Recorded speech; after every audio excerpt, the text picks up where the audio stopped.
Welcome to the Collide Kids podcast, hosted by Christen Clark. This is a show for kids and families.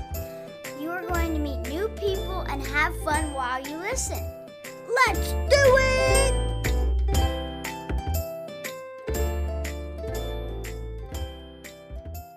Hey, y'all. Welcome to the Collide Kids podcast, Season 8. I'm your host, Christen Clark. The Collide Kids podcast is a show for kids and families where we learn together how life and faith collide. I am so glad that you are joining us for our first episode back in Season 8.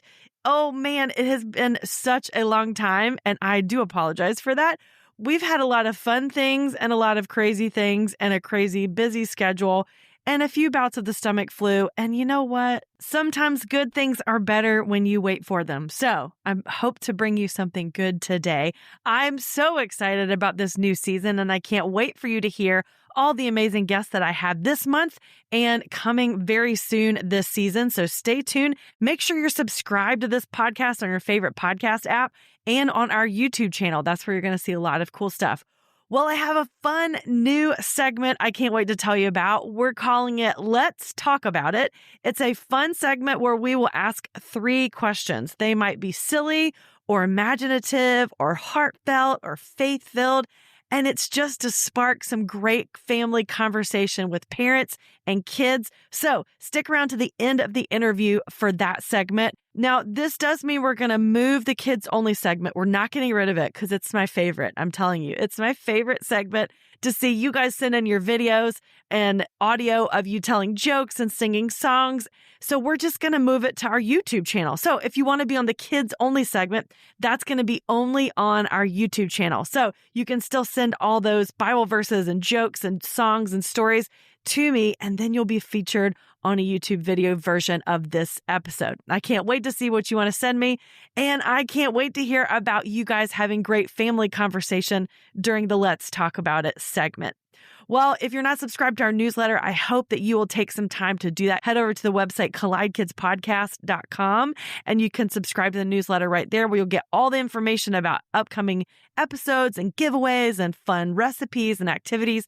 I try to put some good stuff in there so you guys have some great things to do together as a family. Well, I am so excited about this first episode of Season 8 because I got to interview a very special person. Her name is Gia Pergolini. She is an American Paralympic swimmer. She represented the United States at the 2020 and the 2024 Summer Paralympic Games, where she won silver and gold medals. She's a resident of Roswell, Georgia, and a graduate of St. Francis High School. Currently, she is attending Florida International University and majoring in communication. Now, something special about Gia, she has Stargardt disease, which makes her visually impaired. And she's going to share a lot of that in her story today. She also represents the Center for Visual Impairment, where she has received support and resources for years. In March, she will also be receiving the Sarah Wolf Spirit Award from CVI for demonstrating a courageous spirit and inspiring others. I know you guys are going to be inspired by this story. So here is my conversation with American Paralympic swimmer Gia Pergolini.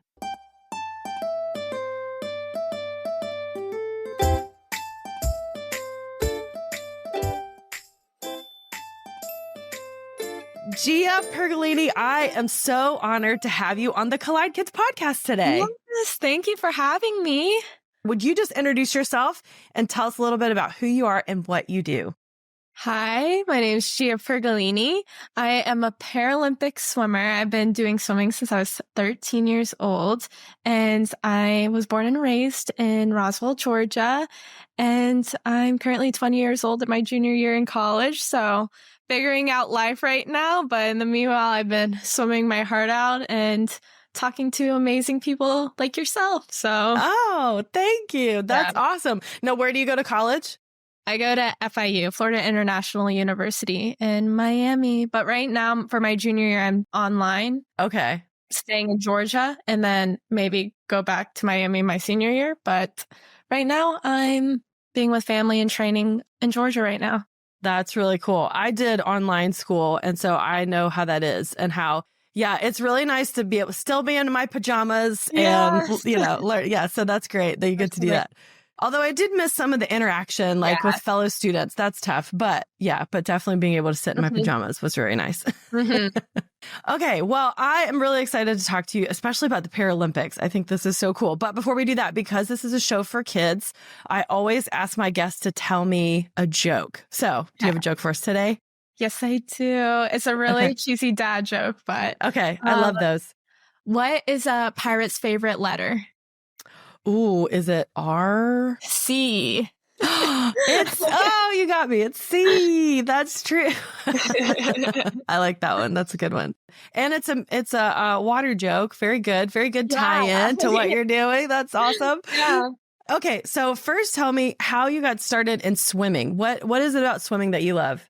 I am the youngest of two older brothers. Like they're much older than me, 15 to 17 years older. And they would throw me in the pool when I was like a toddler and just mess around with me. And I didn't know how to swim. They would just throw me around. They definitely contribute my success to them. But I always loved the water. And my mom was like, before this girl drowns, let's like put her into some swimming lessons. So ever since then, I've been doing swimming lessons and I just fell in love with the water. And I started my first year-round swim team when I was 6 years old and haven't stopped since. And then I got into Paralympic swimming when I was 13 and then just really didn't stop there. So yeah, for real. You've had some amazing accomplishments with the Paralympics. Okay, so first we need to talk about that. What is Paralympic? What is that? What's the difference between that and like the Summer Olympics? Okay, so Paralympics and the Olympics are pretty much the same thing. But in Paralympics, you can compete with other athletes with similar disabilities as you. So we get to experience the same thing as Olympians. We get to, well, we're getting there. But when it comes to every 4 years going to the Olympics, we have the same venues as the Olympians and we can compete at a high level. So I went to Tokyo and I went to Paris and I compete against girls with similar visual impairments as me. So in Paralympics, there's all different types of classifications for athletes with different disabilities. Obviously, I'm not going to compete with someone that has a missing leg because that would not be fair. So people with a missing limb can also compete with other people with missing limbs. So it really just depends on your classification. It ranges from, in swimming, it ranges from S1 to S14. And so being S1 and S10, those are physical disabilities. And then S11 through S13, those are visual impairment classification. And then S14 are athletes with slight autism. So we can travel the world, compete at high levels with other amazing athletes. And it's just a huge honor representing this country in the Paralympics. That's so cool. And I love that you guys get to compete in the same venues. So it comes right after the Olympics, right? So right after the Summer Olympics took place, the Paralympics happened. 2 weeks after. Yep. Okay. Very cool. And I'm glad too, because they work so hard to build those facilities and then they still get good use after a few weeks. So that's good. Where there's some rumors that in LA that we might not have the same venue, which is a little disappointing, but we're still fighting for equality in the Paralympics. But it's really has come a far way from when I was 13 to now. And it's just been an amazing journey with these friends and relationships that I made. That's awesome. I love that. Now, you did mention that you have a visual impairment. Can you talk a little bit about that, what that is, and how was that from when you were born, or did that start later in life? So I have a genetic eye disease called Stargardt's disease, and I was born with it, but we didn't really know it was a problem until I was in kindergarten when I started grade school, when I had to see the board and I couldn't see the board like all the other kids. And we went to so many eye doctors to figure out what was wrong with me, and they couldn't figure out what was wrong with me. And then it wasn't until 4th grade, we went to an eye specialist that looked in the back of my eye and saw my Stargardt's disease. And it's really cool. When you see the picture, it's like a little stain in the back of your eye. It's kind of cool, not cool, but but it was really cool to look at. Finally, my parents finally got the confirmation, like, yeah, she does have a disease, a Stargardt's disease. But then that opened a new obstacle of how are we going to support her? How are we going to help her out in school and in life? And that's when my mother discovered the Center for Visually Impaired, and they have been a huge support in helping me regain the confidence I needed to go out with life and helping me see things that I couldn't see before with my video magnifier. So it's been great. Yeah, that's amazing. And I love that you found support, because sometimes that can be very isolating to not have that and your family surrounding you with that as well. So tell me a little bit more about this. So you're not completely blind. You can still see a little bit. Yeah. So Stargardt's disease, basically, the best way I can explain it without being super scientific, even though I couldn't really explain it scientifically. So I can see peripherally, like the center of my eye, I have 2 blind spots. So right now I'm looking at the screen, but I can't see your face at all unless I position my eye in a certain way where I can see you. I can see around you. So I can see there's 2 chairs right between the computer, not you. I can see that, but I can't see your face very well. It's kind of a big blur. But yeah, as long as I position my eyes in a certain way, then I could see you. But I want to make sure I'm looking directly at the camera instead of being like here I am. Yeah. Here I am. But yes. That's interesting. And so you said, you talked about you have like a video magnifier. So you have like different things that help you to see. Yes. My video magnifier I got when I was in 4th grade. And let me tell you, I could have not survived middle school or high school without it.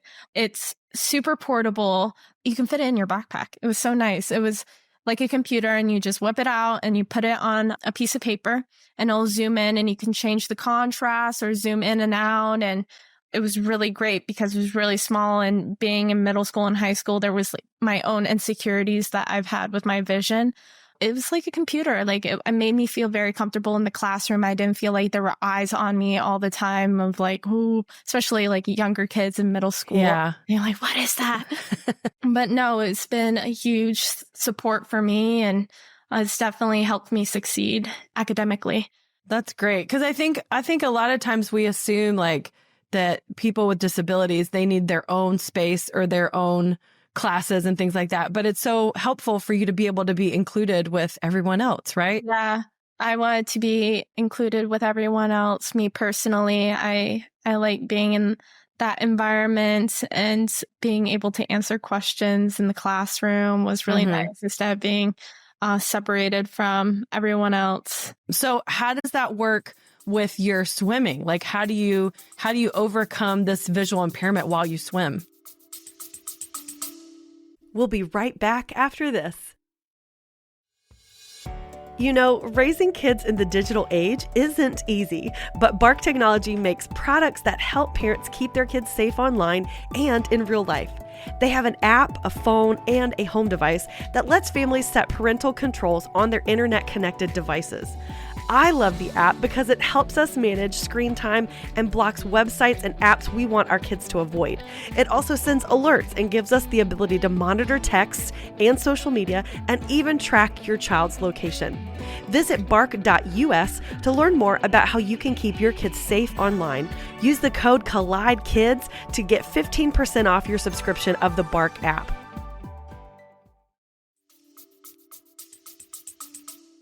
So fortunate enough for me, I don't really need that much assistance when it came to swimming. I think that's one of the main things that drew me to swimming, is because I felt so free and opened, and I didn't feel like I had to overcome a bunch of obstacles to swim, which, yeah, there's some struggles with the flag. So in backstroke, I'm a backstroker.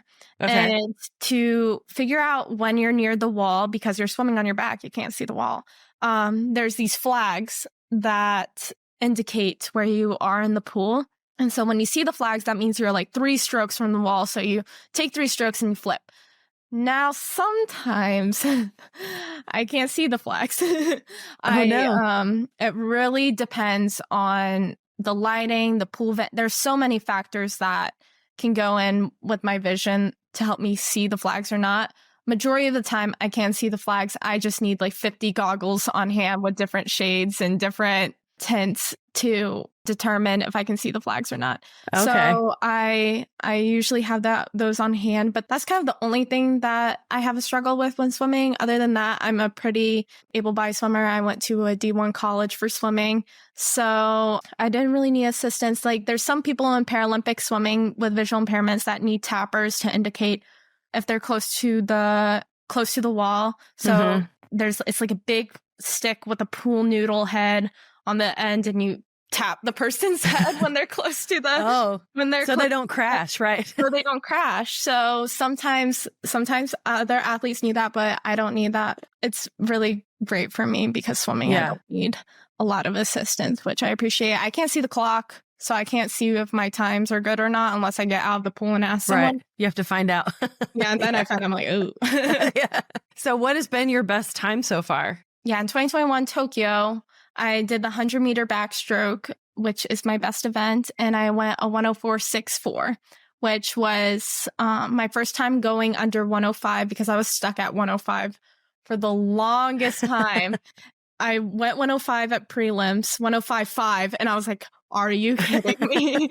And I was 5/100th of a second off. I'm like, and through a lot of pain and determination for the final, I went a 104.64 and got the world record and the Paralympic gold medal, which has been my best time since. I went a 104.9 in Paris, which I was really happy with, but the 104.64 was my best. That's awesome. Yeah. That's so cool. So you're a gold medalist. That's really neat. You have a gold. So did you get the same gold medal that the Olympians got, like with the, doesn't it have a piece of the Eiffel Tower in it? Yes, that's so fun. In Tokyo, we didn't get the same medals. They're still gorgeous medals. Don't get me wrong. We got really good medals in Tokyo, but they weren't the same ones as the Olympians. But in Paris, I saw the design that the Olympians got, and I was like, oh, I want that. I was like, I want that piece of the Eiffel Tower. So yes, when I got it, I was like, I'm like, oh, thank God. I'm like, it looks just like the Olympians. And the difference between the Olympic and Paralympic for Paris is Paralympic has Braille on it. Oh. So for the visual impairment athletes that can read Braille, I can't read Braille, but they can read their event number on the medal. So that's amazing. So mine would have the 100-meter backstroke on it. And then I got a silver medal in the 50 free. So that would say 50 free. So tell us a little bit about your faith. Like, how does your faith in God play into being a swimmer and competing at this level? So I grew up Catholic. My family's Catholic. So I've always had that faith, a part of me in God, a part of me my whole life, fortunately. And my faith is probably the most important part that plays into competing in my competition in my day-to-day life. Every Paralympic Games, my friend who's also Catholic would come to me and pray before our events, because our events would be on the same day, our biggest events. So she would swim the 400 free and I would swim the 100 back. And we would always pray beforehand and say a quick prayer. And I always have to remind myself in the ready room that no matter what the turnout is, whether I win or lose, I know God has a path for me and it's part of God's plan. And I just need to trust in his plan and everything will work out. I always try to remind myself when I'm going through hard times, if I'm struggling, God will always have some sort of lesson for me. So every time I look back in the past and I find myself going through hard times, I lost my hair when I was in high school and I went through hard times in middle school. And I remember looking back at it and being like, all those things that have happened have turned out to be the best for me. And I always have to remind myself, like, that was God. Like, you might be going through these hard times right now, but trust me, there is a light at the end of the tunnel. Right. And every time when I'm in the present, if I'm going through a hard time, I always have to remind myself there's a light at the end of the tunnel and God will have a plan for me and I just need to follow and trust in his path. Yeah. I heard somebody say once too that God takes our mess and he makes it our message. And so when there's things that happen in our life that are not good, that we don't wish for, he's able to use those things to help someone else or to help us to be stronger for the next thing he has for us. And I see that in you. I think God's really used a lot of things in your life to spur you on. Who knows how far you would have gotten in swimming had you not had this visual impairment, you know? Yes, that's why I tell everyone I contribute all my success to God. When I won my gold medal in Paris, like the first thing I did was make the sign of the cross in the pool. And everyone when I tell them of my disability and they're sympathetic towards me, I always have to remind them, I'm like, I would not be here today or have the success or experience these great accomplishments if it wasn't for God and giving me, I don't perceive it as a disease, I kind of perceive it as a gift. Yeah. Wow. Because without it, I wouldn't be here talking to you, or Right. I wouldn't be in Paris, and I wouldn't have met these amazing people and inspired kids with similar disabilities as me. So I really think I'm very grateful that God has given me this path to showcase what having a disability can do. Yeah, absolutely. I think that's awesome. So I'm thinking too about people that are listening right now. Maybe they have family members, or maybe they have someone, one of their kids or one of their family members they know of is struggling with a visual disability. How would you encourage them? What would you tell them to do? I would say come to Center for Visually Impaired, come to CVI, and also don't let your disability define who you are. Mm-hmm. That's one of the biggest lessons I've had to learn is I have needed to accept myself for who I am to be successful. And so I wouldn't have been able to do that if I didn't educate myself with my body and my vision. So definitely finding out that I had Stargardt's disease was definitely a stepping point. And I think with parents that can see their kids struggling visually or a child is struggling visually, just trying to figure out a way to help them and come to like a place like CVI, especially if you're near the Atlanta area, educating yourself and finding ways to help you is such a beautiful thing to me. So don't let it destroy you. I guess that's kind of like in middle school, there was a point where I was like a little sad, but I had to remind myself like I wouldn't be here and I probably wouldn't be as strong as I am today if it wasn't for that. So yeah. I think that's encouragement for anyone, even if they don't have a disability. We all have things we have to overcome, and we can't let those things destroy us or define us. We can move forward, and we always need to ask others for help. We're not made to be isolated and by ourselves all the time. We need other people. We need other people to help and to be a part of the greater good. We're going to do that in community the best way. So I think that's a good encouragement for everyone that's listening too. So tell us a little bit more about your goals for the future. Are you going to keep competing? Are you going to keep trying to go to the next Olympics in LA? Yeah. So right now I just got a new coach. He's amazing. His name's Chatham. And I've been working with him, slowly getting back into swimming. I took a well-deserved needed break after Paris. So I'm slowly getting back into it, struggling a little bit, but, building back my strength. And I am planning on going for LA. If my body is healthy in 4 years, I am so down to go to LA. And that's what my goal is. My other coach, Larry, who I've been working with since I was 13 years old, he's my weight trainer coach. It's a love-hate relationship for sure. I can see that. I love him, but he pushes me. But I've been working with him. And so just trying to keep my body healthy and working through it. That's awesome. I'm so excited for you. And I hope that in 4 years we get to cheer you on in LA. That's going to be so fun. Thank you. I love your support. So how can our listeners find out more about you? Do you have a website or social media we can follow? I have social media. I have my Instagram at Gia.Pergolini. I love Instagram, but that's kind of the only social media platform I'm working with right now. My mom was like, you need to go on Facebook. You need to do that. I'm like, no, I can't handle that. It's a lot. It is. Instagram. And of course, if anyone else is interested, the Center for Visually Impaired in Atlanta is also an amazing website to go and look at. Yes, definitely go check them out. That would be a great support, especially if you live in this area. Well, Gia, this has been so good talking with you. I'm so encouraged by your story, and I'm hoping that lots of people hear this and are encouraged as well. Before I let you go, I always ask my guests to tell me a memory from when they were a kid.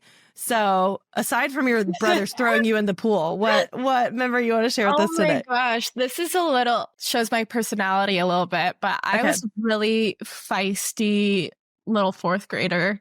I'm very protective of the people I love. So one time I was leaving school and I have a family friend that helps and drives my family around, and he actually dropped me off today, and I was telling him, I need to figure out a story, and he told me to tell this story. Okay. But I was walking out of school and he's like, Gia, over here. And I knew him because he's been working with my family since I was born. He's like a dad to me. Mm-hmm. And I get in the car and there's these two women that are just like staring at him and like giving him dirty looks. And I heard them whisper, like, is she safe? Blah, blah, blah, blah. And I had one foot in the minivan and I turned around and I said, his name is James and he's been driving us for the past 15 years.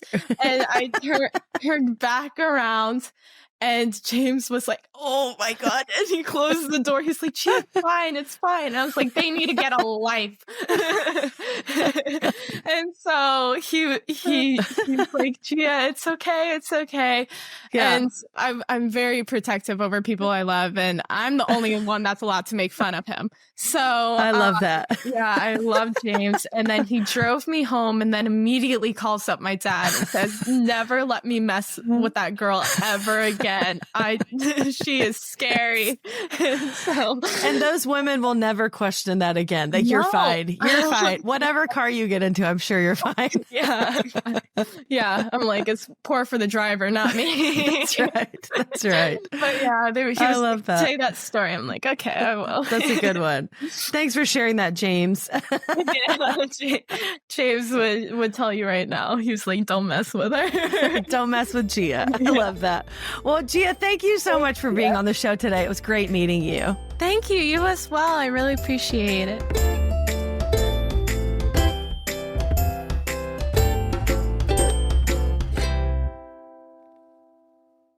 What an incredible story. So inspirational that she's just done so much. She's very driven and she has such a fun personality. That was so fun getting to talk with her.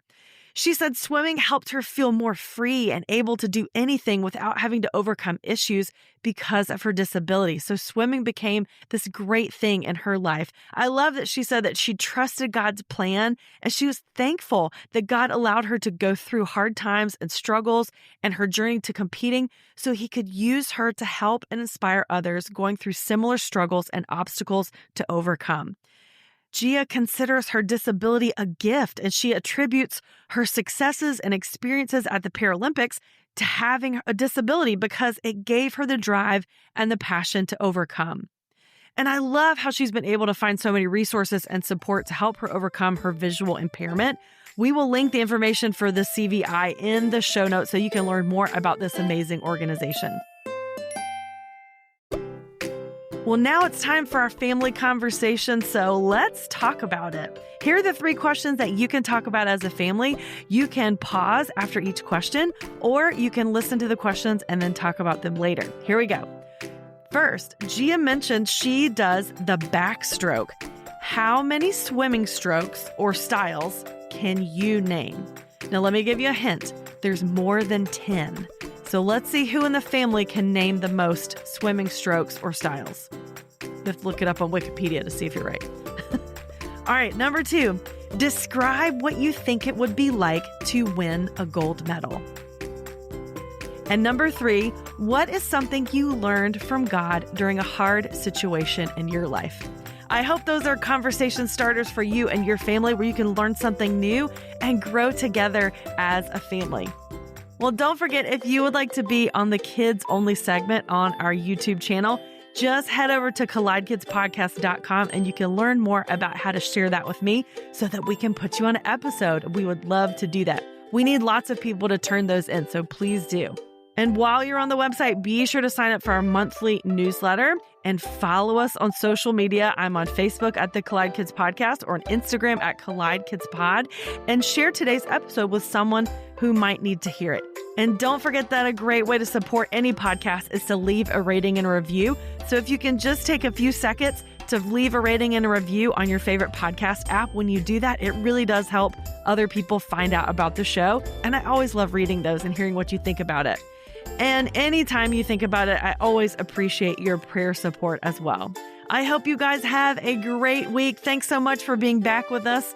And I look forward to chatting with you next week. In case no one has told you today, I would love to be the first to remind you that God loves you so much. Thanks for listening.